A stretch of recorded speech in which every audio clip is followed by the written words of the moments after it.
Hello everyone, welcome to Gulshan academy. और आज इस वीडियो में हम बात करने वाले हैं यूजीसी नेट एग्ज़ाम के बारे में। तो ये वीडियो काफ़ी इंपॉर्टेंट है, ख़ासतौर से उन स्टूडेंट के लिए जिन्हें नेट एग्ज़ाम के बारे में अभी जानकारी नहीं है। हालांकि अधिकतर लोग जो हैं इस एग्ज़ाम के बारे में जानते होंगे, लेकिन ये वीडियो उनके लिए है ख़ासतौर से जो इस एग्ज़ाम के बारे में कुछ नहीं जानते हैं। इस वीडियो में मैं बताने वाला हूँ कि ये एग्ज़ाम किस प्रकार का एग्ज़ाम होता है, कब कब इसके फॉर्म आते हैं, कितनी फ़ीस लगती है, और क्या एग्ज़ाम पैटर्न होता है इसका, क्या एज का क्राइटेरिया होता है, क्या एलिजिबिलिटी मांगी जाती है इस एग्ज़ाम को देने के लिए। तो ये सभी जानकारियाँ आपको इस वीडियो में देखने को मिलेंगी। तो वीडियो को एंड तक देखें। वीडियो पसंद आए तो लाइक ज़रूर करना, चैनल को सब्सक्राइब नहीं किया तो ज़रूर कर लें, ताकि ऐसे ही इन्फॉर्मेटिव वीडियोज़ आपको मिलते रहे।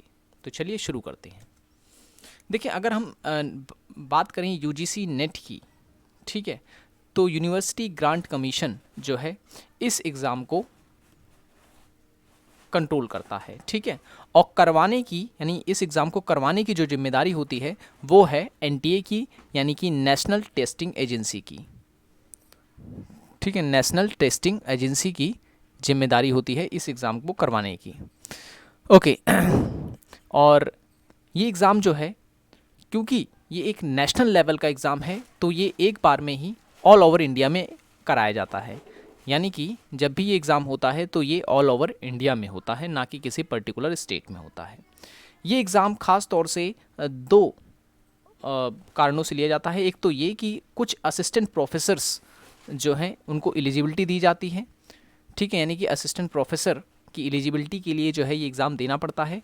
और जूनियर रिसर्च फेलोशिप, यानी जो अपने रिसर्च करना चाहते हैं, जो पीएचडी वगैरह करना चाहते हैं, तो उनके लिए जो है ये एग्ज़ाम जूनियर रिसर्च फेलोशिप भी देता है, ठीक है। तो ये एग्ज़ाम जो है दो कारणों से लोग देते हैं, एक असिस्टेंट प्रोफेसर की एलिजिबिलिटी के लिए और दूसरा जो है जूनियर रिसर्च फेलोशिप के लिए, ठीक है। जिस तरीके से टीचर बनने के लिए सीटेट ज़रूरी होता है, ठीक उसी प्रकार से अगर आप असिस्टेंट प्रोफेसर बनना चाहते हैं तो आपके लिए नेट का एग्ज़ाम देना ज़रूरी है, ठीक है। अब नेक्स्ट जो जानकारी है वो आपको याद रखनी है कि वो ये कि ये जो एग्ज़ाम होता है ये साल में 2 बार होता है, ठीक है। साल में 2 बार होता है, एक होता है जून में और एक होता है दिसंबर में, ठीक है। कोविड के दौरान जो है थोड़ा सा इसका साइकिल मर्ज हुआ आपस में, लेकिन जो इसका टाइमिंग है वो है एक साल में 2 बार ये एग्ज़ाम ऑर्गेनाइज़ किया जाता है।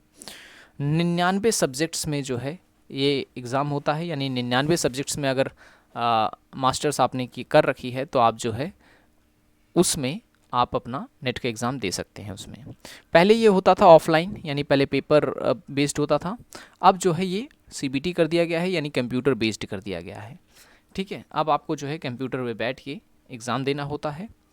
एलिजिबिलिटी क्या है, कौन इस एग्ज़ाम को दे सकता है? देखिए, हर कोई इस एग्ज़ाम को दे सकता है अगर उसने मास्टर डिग्री कर रखी हो तो। अगर वो अपीयरिंग में भी है तो भी जो है वो इस एग्ज़ाम को दे सकता है। और एक और क्राइटेरिया वो ये कि 55% मार्क्स उसके मास्टर्स में होने चाहिए, ठीक है। आप किसी भी यूनिवर्सिटी से अगर कर रहे हैं, आप याद रखें वो यूजीसी से रिकॉग्नाइज्ड होनी चाहिए। अगर आप किसी भी यूनिवर्सिटी से कर रहे हैं और आपके मास्टर्स में 55% हैं तो आप इस एग्ज़ाम्स के लिए अप्लाई कर सकते हैं। 55% से अगर 54.9% भी अगर आपके हैं, यानी कि 0.1% भी अगर आपके कम है, तो भी आप जो है इस एग्ज़ाम के लिए अप्लाई नहीं कर सकते हैं। अगर आप SC ST या OBC कैटेगरी से हैं तो आपको इसमें 5% की रिलैक्सेशन दी जाती है, यानी कि आपके 50% मार्क्स जो हैं वो मास्टर डिग्री में होने चाहिए, ठीक है। ये एलिजिबिलिटी क्राइटेरिया होता है। अब कई स्टूडेंट पूछेंगे क्या बीएड के स्टूडेंट भी दे सकते हैं? तो नहीं, बीएड के स्टूडेंट नहीं दे सकते, मास्टर्स के स्टूडेंट ही इस एग्ज़ाम को दे सकते हैं, ठीक है। अब एज क्राइटेरिया की अगर हम बात करें, अगर आप एग्ज़ाम दे रहे हैं सिर्फ और सिर्फ असिस्टेंट प्रोफेसर की एलिजिबिलिटी लेने के लिए, ठीक है, तो आप जो है सिर्फ और सिर्फ आपके लिए कोई एज मैटर नहीं करती है, ठीक है। यहाँ पर कोई एज लिमिट नहीं है। आप चाहें तो 50 साल, 60 साल, 70 साल की उम्र तक जो है नेट का एग्ज़ाम दे सकते हैं असिस्टेंट प्रोफेसर के लिए। लेकिन अगर आप चाहते हैं जूनियर रिसर्च फेलोशिप लेना, तो जो है आपको इसमें जो है एज फिक्स कर दी गई है कि 30 साल की एज जो है तक आप जो है JRF ले सकते हैं, ठीक है। अभी 31 कर रखी है अभी के लिए, ठीक है ना। तो ये भी आपको याद रखना है।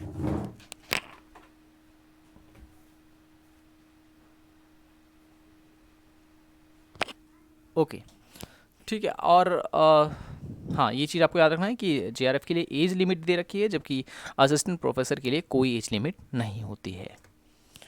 बात करें फ़ीस की, तो अगर आप जनरल कैंडिडेट हैं या ईडब्ल्यूएस हैं तो 1100 रुपये फ़ीस होती है, ओबीसी कैंडिडेट हैं तो 500 रुपये फ़ीस होती है, एससी एसटी हैं तो 275 रुपये फ़ीस होती है। ये बढ़ती घटती रहती है थोड़ी, ठीक है ना। पैटर्न की बात करते हैं, एग्ज़ाम का पैटर्न क्या होता है। पैटर्न काफ़ी इंपॉर्टेंट है। पैटर्न पहले की अगर मैं बताऊं तो पहले के पैटर्न में जब ऑफलाइन एग्ज़ाम होता था तो जो है 3 पेपर हुआ करते थे, ठीक है, 3 पेपर हुआ करते थे। लेकिन अब जो है, अब सिर्फ 2 पेपर होते हैं और इसके लिए सेपरेट टाइम नहीं दिया जाता। 3 घंटे आपको दिए जाएंगे इस एग्ज़ाम के लिए, और इसी एग्ज़ाम में आपको पेपर 1 और पेपर 2 दोनों ही करना होता है 3 घंटे के अंदर अंदर, ठीक है, कोई ब्रेक नहीं होता इसके बीच में। पेपर 1 जो है ये जनरल होता है, इसमें teaching aptitude, research aptitude, communication, ICT, ठीक है, रीजनिंग, मैथमेटिकल रीजनिंग, ठीक है, इंडियन लॉजिक से रिलेटेड क्वेश्चन जो है पूछे जाते हैं पेपर 1 में, ये जनरल होता है, ठीक है। जबकि जो दूसरा पेपर होता है यानी पेपर 2 जो होता है वो होता है आपका सब्जेक्ट बेस्ड, मैंने यहाँ पे लिख रखा है, ठीक है। ये 200 मार्क्स का होता है और वो वाला जो क्वेश्चन, वो वाला जो पेपर है ये 100 मार्क्स का होता है। पेपर 1 में 50 क्वेश्चन होते हैं, जबकि पेपर 2 में जो है 100 क्वेश्चन होते हैं, ठीक है। इस हिसाब से 150 टोटल क्वेश्चन होते हैं और फिर इस हिसाब से इनके मार्क्स बन जाते हैं 300, ठीक है। 300 नंबर का ये पेपर होता है, 3 घंटे टोटल दिए जाते हैं, यानी कि 180 मिनट, बीच में किसी प्रकार का कोई ब्रेक नहीं होता है, ठीक है। तो पेपर 1 जो होता है वो जनरल होता है और पेपर 2 जो होता है वो आपका डोमेन सब्जेक्ट होता है जिसमें आप देते हैं। 3 घंटे का समय होता है और इसी बीच में आपको दोनों ही पेपर करने होते हैं। क्वालिफाइंग का क्राइटेरिया सीटेट की तरह नहीं होता कि हाँ भाई इतने परसेंट अगर ले आए तो आप जो है इस एग्ज़ाम को क्वालिफाई कर जाएंगे, बिल्कुल नहीं। इसमें मेरिट बनती है। मेरिट बनती है का मतलब आप एग्ज़ाम देंगे, जो टॉप स्टूडेंट रहेंगे 6% टॉप स्टूडेंट्स को जेआरएफ दी जाती है, ठीक है, यानी कि ये टॉप माने जाएंगे। और जिन्हें जेआरएफ मिलेगा वो असिस्टेंट प्रोफेसर, ये दोनों के लिए योग्य हो जाते हैं, ठीक है। जिन स्टूडेंट को जेआरएफ मिल गया मतलब ये टॉप प्रायोरिटी होती है सबकी, ठीक है ना। तो जेआरएफ ले लिया तो आपको असिस्टेंट प्रोफेसर दोनों मिल गया। लेकिन अगर आप जेआरएफ तक नहीं पहुंच पा रहे हैं, 6% में नहीं सिलेक्ट होते हैं, तो आप जो है सिर्फ और सिर्फ असिस्टेंट प्रोफेसर के लिए होंगे एलिजिबल, ठीक है। तो ये चीज़ इसमें होता है, ठीक है। तो ये डिपेंड करता है कि पेपर कैसा आया, कैसे नहीं आया, कितने लोगों ने इसका एग्ज़ाम दिया, ठीक है ना। इसमें ये सब बातें काफ़ी मैटर करती हैं, ठीक है। तो यही जानकारी थी जो मुझे आपको देनी थी। और किसी भी प्रकार की अगर आपको जानकारी चाहिए तो आप कमेंट बॉक्स में कमेंट कर सकते हैं, वहाँ पर आपको जानकारी दे दी जाएगी। तो आज की वीडियो में इतना ही। आई होप ये वीडियो आपको पसंद आया होगा। मिलेंगे नेक्स्ट वीडियो में। Thanks for watching this video.